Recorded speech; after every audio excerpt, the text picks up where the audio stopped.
And in many senses, nature is life. And you know, we're now talking about the heartland of IUCN's work.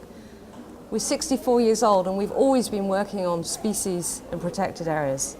And rather than this becoming irrelevant in today's world, in fact, it's becoming ever more relevant, I would say. We now have to put this heartland work of IUCN into a wider context of our new program, which is all about nature-based solutions to society's problems. The bad news is that biodiversity loss is increasing and is expected to increase even further, which is going to have very serious consequences for the planet. We've already breached safe planetary boundaries, you could say. The good news, however, is that we have a plan. We have a plan that if we can implement it, we will solve the problem. And this is the Strategic Plan for Biodiversity, adopted at the CBD's meeting in Japan in 2010 in Nagoya.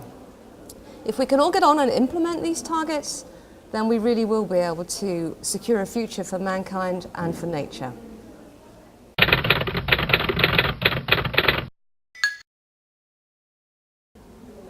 For local people all over the world, particularly poor people, people are depending very directly on nature for their daily lives, whether it's the fruits or fungi that they're gathering from the forest, whether it's depending on pollinators that we use for agricultural systems. There's a very real dependency on nature, but sometimes actually it's a little bit invisible and not appreciated by people who are richer, if you like, from more developed countries, who depend on nature, but if you like, at a distance, not so directly.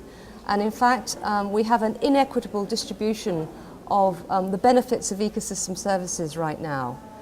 The rich enjoy ecosystem services. So rich people, put it simply, they have a lovely house with a beautiful view of nature. That's what everybody wants. You just have to look at the real estate prices all over the world and you see that. Everybody wants that. There's nobody that doesn't want to improve themselves and their lives for their family.